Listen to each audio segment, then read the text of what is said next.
If you have iPhones cameras and you want to use them, it's fine. Our main camera's on the fritz, so thank you. I was 14 years old when I came to Interlaken in 1972. As an intermediate boy, 8-week camper. Mr. Resnick was my private lesson teacher, and Mr. George Townsend was my sectional coach for the intermediate orchestras. Of course, I went to the wonderful WISO concerts. I remember thinking that the best clarinet player in the world played principal clarinet in the WISO. If I was not at the WISO, my own rehearsals or events, or the Melody Freeze, I might have been practicing. For as many of you know, the weekly challenges were a great prod to all of us. Or I may have been transfixed, hearing the Concord String Quartet play Elliott Carter and George Rockberg in a hot and humid classroom, or listening to the university faculty recitals, or doing really important work like trying to chase intermediate girls in knickers. I knew nothing, and I knew everything. I was having a ball, but I was also worried about the obstacles I would face learning some very difficult music. A big part of the reason that I managed at all was that at my first lesson, Mr. Resnick read me well. He smiled, he looked me in the eye, and he shook my hand. When he assigned me the rondo from the difficult first concerto of Ludwig Spohr, I glanced at it with mounting anxiety. I began to think I might need to spend some time in the infirmary. Mr. Resnick patted me on the shoulder, smiled again, looked me in the eye once more, and he said, "You can do this. I'll help you."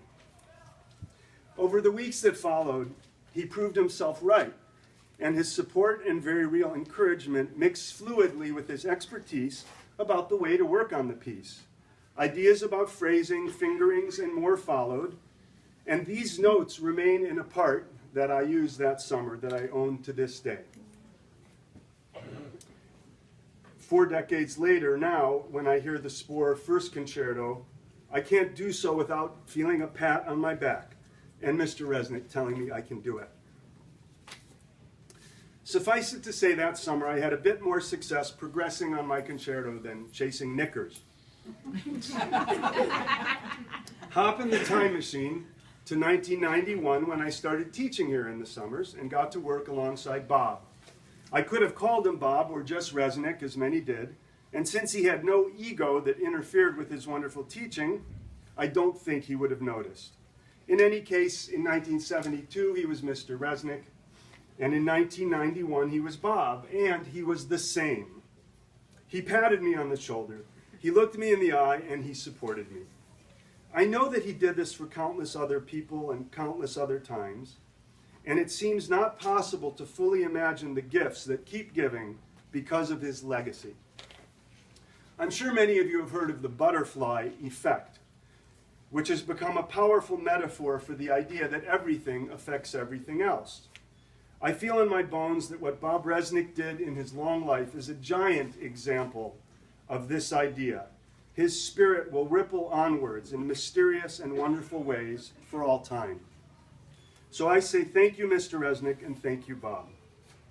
And I didn't write this down, but one summer after Ed Downing's wonderful faculty meetings, Bob was given the ice cream coupons that are passed out to the faculty members.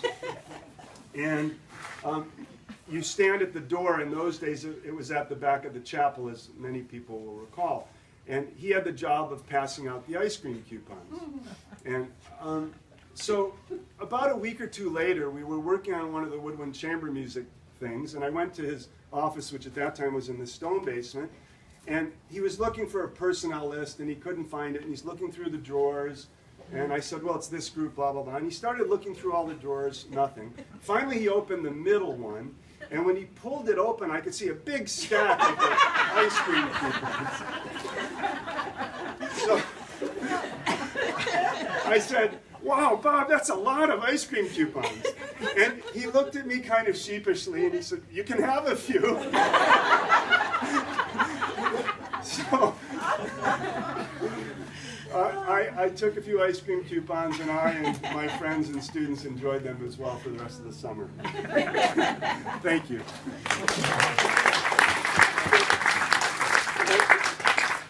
Before George speaks, I just want to say that this red book, which people have already thanked me for, is not necessary. I put out an email and got help from all these people who are listed in the program and many more.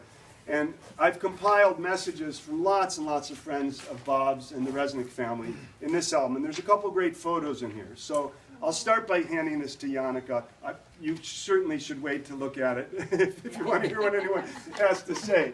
Then in this blue folder, there are some sort of small, about 5 by 8 cards. And I can pass out some pens, and we can circulate this. The reason is that I know there's people here who either didn't get my email or didn't have a chance to write what they want.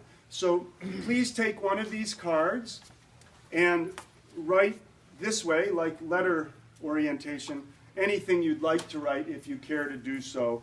And we can pass these around, and then we'll make sure that they're collected and that they're into the memory book, this book, which has some extra pages for other things you might want to add later, okay?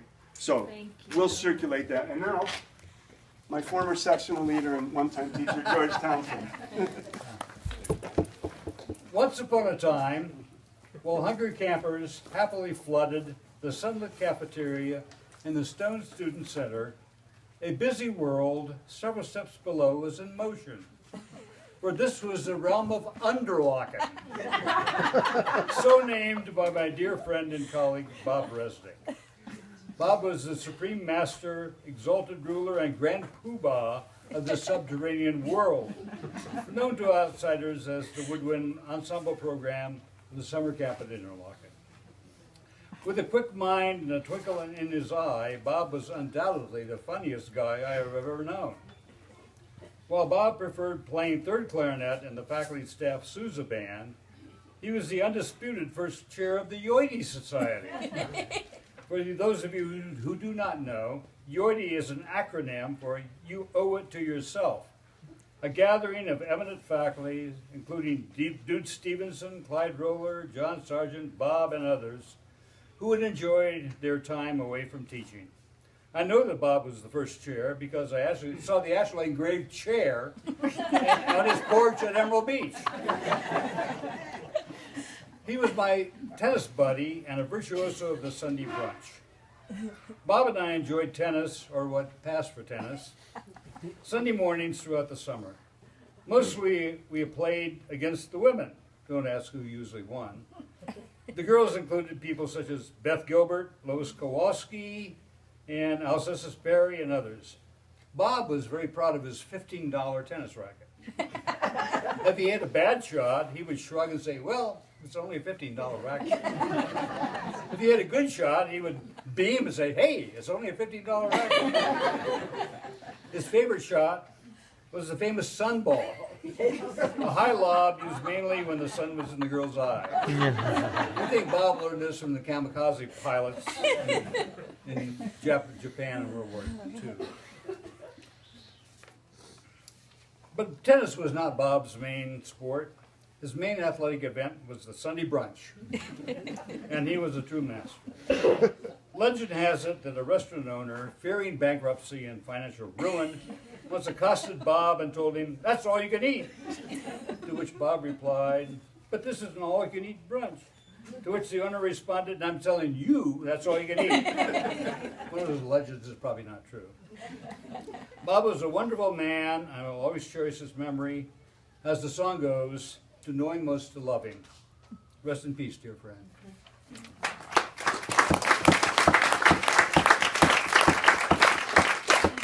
It's not in your program, but Sandy Jackson, who has worked with Bob closely over many years, also was not able to come tonight and express her regrets, but sent a statement. I'll read that if you don't mind. Thinking about Bob. I was very fortunate, this is from Sandy Jackson. I was very fortunate to get to know and work with Bob and the Woodwind Chamber Music Program when I started working at Interlochen. When I think about Bob, I think about laughing, always. Bob always had a joke or funny story. I cannot think of a day when I didn't laugh out loud. Now you know Sandy, he would start, and at first I would think he would be about to launch into a serious observation, but it would result in a humorous story, and by the end I would be laughing again. Faculty would often meet in Bob's studio before chamber music classes started to say hello and to hear the latest funny joke or story. Oftentimes there would be a surprise visitor, such as John Sargent or Clyde Roller, which I would know as I walked down the hall because of the peals of laughter coming out of his office. Bob was the first person I met when I started teaching at Interlochen 20 years ago. From the first time I met him, I knew I would have a fantastic time working with him. His knowledge of chamber music repertoire was outstanding. He knew just the right piece for any kind of instrumentation, and some years there were some interesting combinations and difficulty level. He wanted the students to have a great experience with chamber music. For many of them, this was a new experience. And he made sure that they would feel a sense of accomplishment and pride. To me, Bob truly embodied the Interlochen spirit. Work hard, make the most of the day, then go enjoy family and friends, and eat. As most of you know, Bob was the expert on where to go every meal of the week. Shrimp night at Boone's on Wednesday, Bluebirds for brunch on Sunday, where to get real bread. Bob was also a very proud father and then grandfather. Over the years, I heard many stories about what his children and grandchildren were doing. I feel fortunate that David and the kids and I were able to visit Bob and Yannicka and Leslie and the boys several times in Long Beach, most recently last summer. How are things, Bob would always ask. Bob was a great colleague, a friend to all who knew him, and a wonderful mentor to me. I feel fortunate to have known Bob and to have called him my friend. Thank you, Sandy Jackson.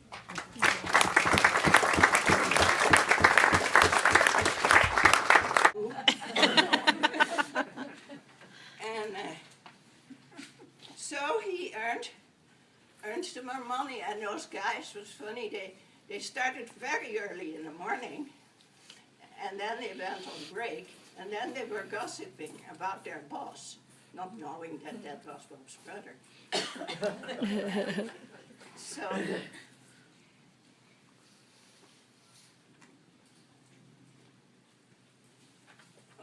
I'm already a little further. Any case, so he earned enough money so that he could rent a cottage for a week here in Interlaken. And it was close to by the state park. And so I flew over that summer, and of course I fell in love with this place.